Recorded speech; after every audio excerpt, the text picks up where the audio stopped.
వైకా jewellers వెలలేని Vaibhogam తరుగులేని నమ్మకం. ఇప్పుడు మన కాకినాడలో డిసెంబర్ 5న ఘనంగా ప్రారంభం కాబోతోంది. ఉచితంగా ఈ రోజు పేదలకు విద్యుత్ ఇస్తున్నాం. 50 లక్షల కుటుంబాలకు 500 రూపాయలకే సిలిండర్ ఇస్తున్నాం. పాఠశాలలలో మెస్సు ఛార్జీలు, కాస్మెటిక్ ఛార్జీలు 40% పెంచినాం. ఇవన్నీ కూడా అప్పు చేయకుండా కోకపేటల భూములు అమ్మకుండా మేం చేసినాం.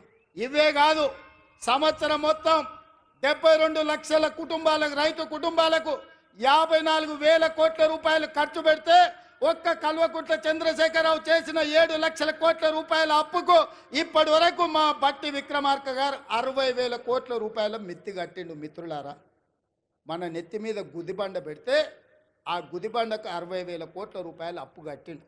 ఇవాళ 7 లక్షల కోట్ల రూపాయలు చంద్రశేఖరరావు అప్పు చేయకపోతే 60,000 కోట్ల రూపాయలు రైతులకు వంచితే ఇవాళ అన్ని కష్టాలు తీరుతుండే కదా.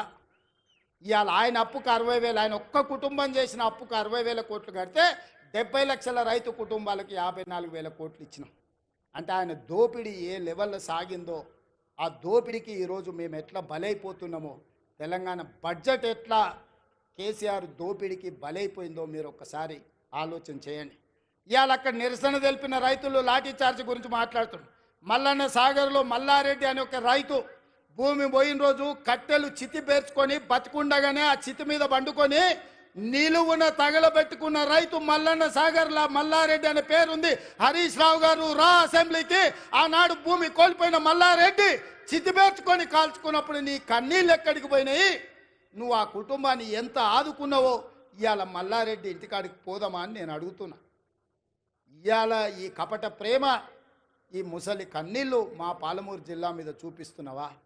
నేను ఇక్కడ పుట్టినోని, రేపు పోతే ఈ మట్టిలో కలిసేటోని. నాకు ఈ దుఃఖం తెలియదా? ఈ బాధ తెలియదా? ఇది అభివృద్ధి చేసే తెలియదా? ఇవాళ ఇక్కడున్న భూమి నేను ఎవరికో పంచిపెడితే చరిత్ర నన్ను క్షమిస్తుందా? ఒకవేళ నేను ముఖ్యమంత్రి నుండి కూడా నా జిల్లాకు ఏమీ చేసుకోకపోతే, ఈ జిల్లాను అభివృద్ధి పదం వైపు నడిపించే పరిశ్రమలు తేకపోతే, ఈ జిల్లాకు నీళ్ళు ఇవ్వకపోతే, నిధులు ఇవ్వకపోతే చరిత్ర నన్ను క్షమిస్తుందా? చరిత్రలో క్షమించరాని నేరం నా చేత చేయించాలని వాళ్ళు కుట్రలు చేస్తున్నారు. ఇట్లాంటి కుట్రలు, కుతంత్రాలు సాగవు మిత్రులారా. ఎవరు అడ్డం వచ్చినా తొక్కుకుంటా పాలమూరు జిల్లాకు నిధులు తెస్తా, నీళ్లు పారిస్తా. కొడంగల్లో పారిశ్రామిక వాడ ఏర్పాటు చేస్తా, 25,000 మందికి ఉద్యోగాలు ఇప్పిస్తా. అది నా బాధ్యత, నా జిమ్మెదారి అని నేను చెప్పదలుచుకున్నా. నా జవాబుదారీ, నా జిమ్మెదారి నాకు తెలుసు. నేను ఎవరికి భయపడేటోని కాదు. ఎవరికి భయపడితే ఇంత దూరం నేను రాను. నేను పుట్టింది పెరిగింది నల్లమల్ల అడవుల్లో బిడ్డ. మేము పులులను చూసినాం, అడవిలో ఉండే మృగాలను చూసినాం, తొడేళ్లను చూసినాం. అన్నిటిని ఎదుర్కొని ఇంత దూరం వచ్చిన మానవ మృగాలు మీరెంత నాకు కాలి గోటితో సమానమని నేను చెప్పదలుచుకున్నాను. ఇవాళ గౌరవంగా, మర్యాదగా పరిపాలన చెయ్యాలి, ప్రభుత్వాన్ని నడపాలి, రైతులను ఆదుకోవాలి, విద్యార్థులకు ఉద్యోగాలు ఇవ్వాలి, మహిళలు ఆత్మగౌరవంతో ఉండాలి అని మా ప్రభుత్వం పనిచేస్తుంది. అందుకే ఇవాళ ఈ ప్రభుత్వం రైతు పండుగ ఈరోజు ప్రతి ఒక్కరి మధ్యలో కూర్చొని ధైర్యంగా ఇవాళ మీ దగ్గరకు వచ్చిన. ఎందుకంటే చేసిన కాబట్టి నేను వచ్చిన. చేసింది చెప్పుకోవడంలో మేము కాస్త వెనకబడ్డామని మా బట్టి గారు అంటుంటారు. నిజమే, పనిలో పడి చెప్పుకునేదే మర్చిపోయినాం. ఏంటంటే మనకు ఆడంబరాలు ముందు నుంచి తెలియదు. మనకు పని చేసుడు తప్ప పాలమూరు వాళ్ళకి ఏమన్నా తెలుసా? రోజుకి 8 గంటలు, 10 గంటలు, 12 గంటలు ఏడికి పోయినా చెమట వచ్చే వరకు, రక్తం చిందే వరకు పనిచేసే తత్వమే మనది తప్ప గొప్పలు చెప్పుకునేది మనకి ఎవరికని తెలుసా?